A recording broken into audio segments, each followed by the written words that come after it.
A major part of a gun law has just been struck down. But first, warning, government logic alert. This is to warn you that government logic is approaching in 3 sentences, and as a result, you may want to refrain from operating a motor vehicle or heavy equipment. Sentence number 1. In 1968, the Gun Control Act made it illegal for FFLs, that's federal firearms licensed dealers or all gun stores, to sell a handgun to anyone younger than 21. Sentence 2. About 3 years later, in 1971, the nation ratified the 26th Amendment, thereby lowering the voting age from 21 to 18. And sentence number 3, government logic. So we can't trust young adults with a gun, but we can absolutely trust them with who has the nuclear launch codes. Perfect. But setting aside this lapse of oxygen flow to the brain, it actually gets worse or maybe even funnier, depending upon if you share my sense of warped dark humor. We're going to be exploring what is going on here, what section of the 1968 Gun Control Act was struck down, but before we do,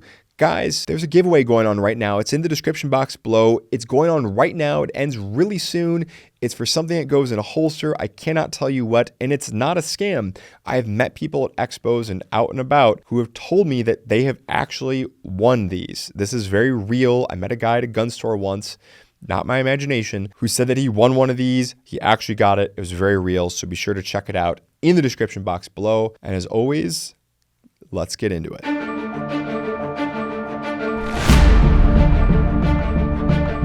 So the case is Frazier versus Bureau of Alcohol, Tobacco, Firearms, and Explosives, otherwise just the ATF.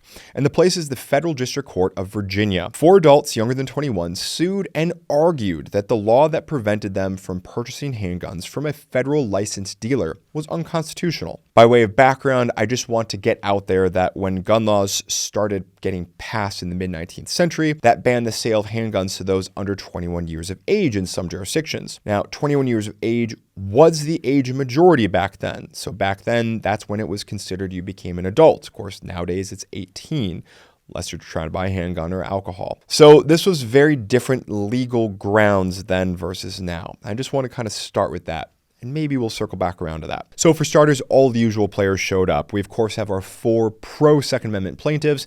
Then on the anti-side, we've got the government, we've got the Brady Campaign, Gifford Law Center, and Everytown for gun safety. But fundamentally, I would just want to bring to your attention what these groups are in essence advocating for, as well as what the pro-2A people are advocating for. The young adults just want to have the right to go do a background check and purchase a firearm at a store. The anti-folks are in essence saying, no background check for you. You've got to buy your guns on the street. That's in essence what they're saying, subject to local laws, of course, which of course change with place and time. But just keep in mind, that's the position here. They just want to have their rights to purchase a firearm at a store and go through background checks recognized. So I'm going to divide this discussion up into 3 different battleground issues. It's a 71-page decision, so this is going to be hyper condensed for you all. A lot of stuff I'm not going into, a lot of stuff I could expand on, but I just need to touch on this to make it quick. First, the government's going to say that basically, look, you do not have a right to purchase a gun. So these 18 to 21-year-olds, they don't even have standing because they don't have a right to purchase a firearm. And the judge basically says, no. That is not correct. You have a right to possess a firearm. The government agrees on that. They're saying you do not have a right to purchase. Basically, the judge says, look, that's crazy, because if you can't purchase, how can you exercise your right to possess? And of course, this goes back to a core concept that you've heard me talk about time and time and time again, that fundamentally all of our rights are rooted in property rights. Second Amendment, if you don't have a property right to your firearm, to your ammunition, in order to purchase, in order to go out and exercise that right safely at a gun store, at a range, whatnot, you do not have the right of Second Amendment. Just like First Amendment, you don't have a right to First Amendment if you don't have a place to go pray, if you don't have a place to go exercise your religion, if you don't have a place to go gather, you don't have a place, or you don't have access to a publisher to go out and publish your materials, your information, all that kind of stuff. All of our rights are fundamentally rooted in property. It's important that you remember that. The second battleground issue in this case basically goes to what the government argues, the fact that folks 18 to 21, these are not the people. Second Amendment says, quote, "A well-regulated militia being necessary to the security of the free state, the right of the people to keep and bear arms shall not be infringed," end quote. The government's saying that the people from the Second Amendment, that's not 18 to 21-year-olds. But fortunately, the Supreme Court has spoken to this, both in the context of Second Amendment cases in Heller as well as elsewhere, where they've defined the people protected by the Fourth, First, and Second Amendments. This is a 1990 U.S. Supreme Court case, refers to a class of persons who are part of the national community or who have otherwise developed sufficient connection with the country to be considered part of the community. In Heller, the Supreme Court began its analysis with, quote, "a strong presumption that the Second Amendment right is exercised individually and belongs to all Americans." That's Heller at page 581. The Supreme Court also in Heller instructed that the term, quote, "the people," quote, "unambiguously refers to all members of the political community, not an unspecified subset." Heller at page 580. Heller also identifies Second Amendment rights holders as all Americans, citizens, as well as law-abiding citizens at various points throughout the decision. Then the court goes on in this case in about a dozen or so page deep dive into the history of what does the term political community mean, as well as some other terms that, again, we just don't have time to get into. And the court reaches the conclusion that, yes, 18 to 20-year-olds, folks who have between the ages of 18 and 21, are absolutely covered by the Second Amendment. They are absolutely part of the people, going back to looking at the militia laws and so forth. Here's the third issue, and this is the one that I know that you see coming. We've got the first two settled. Are there any laws that are within the nation's tradition that now apply? Keep in mind, not all history is created equal, and in order for a gun law to be found constitutional, if it's affecting someone's Second Amendment rights, it has to be sourced from the nation's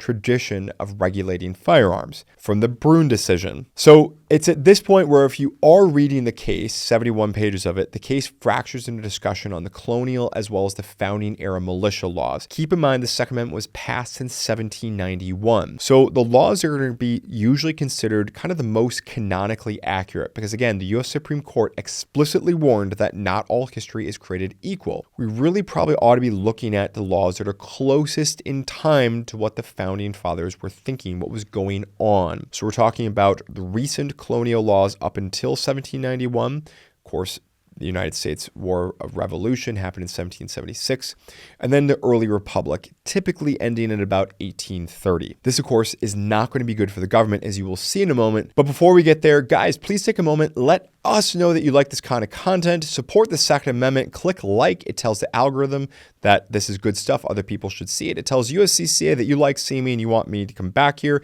And it also lets the YouTube audience know the Second Amendment, this is important stuff, we take it seriously. Also, do not forget about that giveaway going on in the description box below. It is very real. I promise you, I know people who have won these things. Very real. Be sure to check it out. With that, back to the show.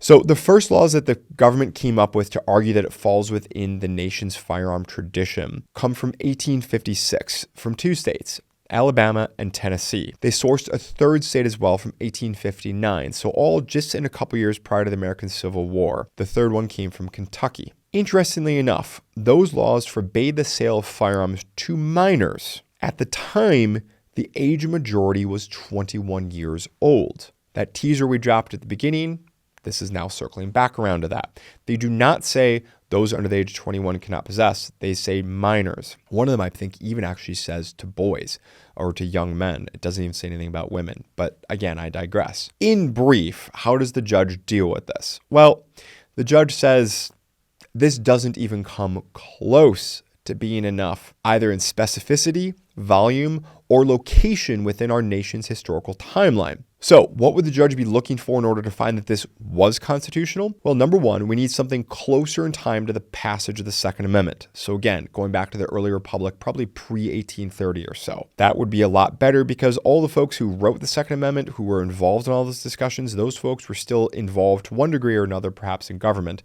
And so that's the reason why that time is going to be particularly canonical in developing our idea and concepts of what laws should apply and what ought not to apply. Number two, I said volume. We need more than 3 states. 3 states, really, I realized there weren't 50 at the time, but there's a lot more, and citing 3 states is really just the vast minority.